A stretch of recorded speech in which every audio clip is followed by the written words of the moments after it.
Fatima ni yar arewa ce daga kasar Nigeria. My name is Fatima. A few years ago, I left the scorching heat of the Sahel Savannah in northern Nigeria and came to this coastal and historic city of Cape Town to pursue my educational dreams.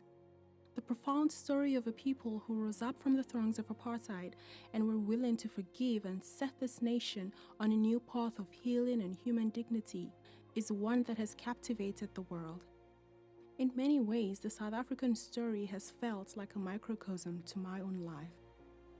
Underneath this bastion of resilience, I, however, found a shocking reality that many women here are forced to confront daily. He got angry because the second time he wanted to rape me, I managed to escape him. You see, I ran away. So he got me before I got any further. You see, and he was angry because I left.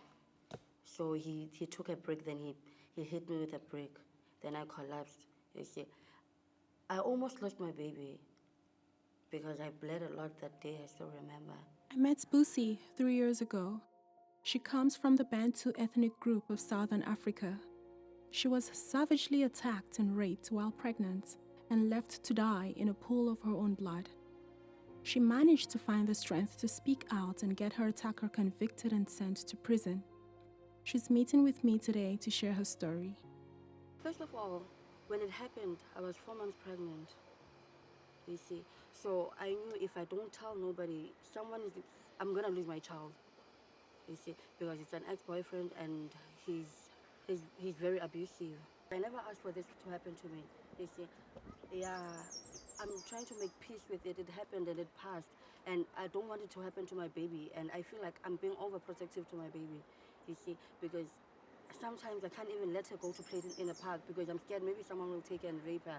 You see, it's challenges that I face every day whenever maybe I look at men. But I never wanted to see men as rapists, all of them as rapists, you see, because I don't think they are all rapists. But the father of my child is still dating, you see. He's never looked at me as someone who was raped. I don't think I was the only girl that he raped, you see. There are also other females that were raped by him, but they never came out. They never spoke out.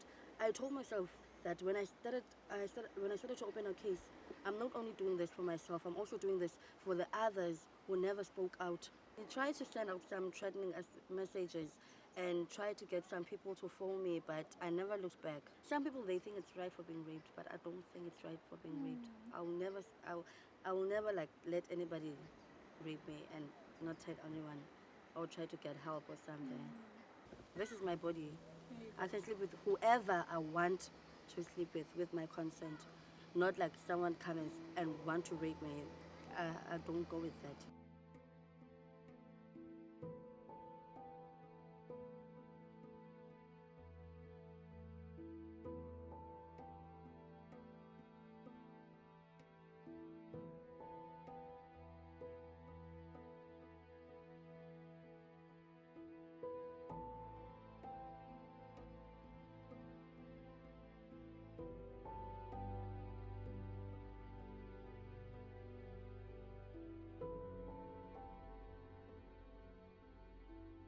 Today, I have decided to go to the South African police force with Busi to get a fuller sense of the rape pandemic in this country and to understand why only very few women like her ever find the courage to speak out and report. The biggest fear of the victim is the day when you go to court. The reporting of the incident is not such a huge concern for them. But the day they're going to court, it's like you are going through, the victim are being victimized again. It's like they are going to secondary victimization. They must make it open for the victims to feel free to go anywhere, because not all of the victims feels free to come to the police station, because now you enter the police station, who knows who is standing behind the counter? The victim has just been violated by a man. Now you come to the police station and here you must report to a male police officer that you've been raped. And the questions that guy is gonna ask you, it kind of feels like this guy is now taking you through the whole ordeal again, or you don't know how serious that person is, or is he asking you just the questions just to make you feel uncomfortable? Because not to be honestly speaking, Not all of the police officers are sensitized to be sensitive towards victims of sexual offenses. Meeting with the police shed some light on some of the reasons why abuse victims never speak out. It also revealed a vital measure the government of South Africa can take to protect its women from this vile pandemic.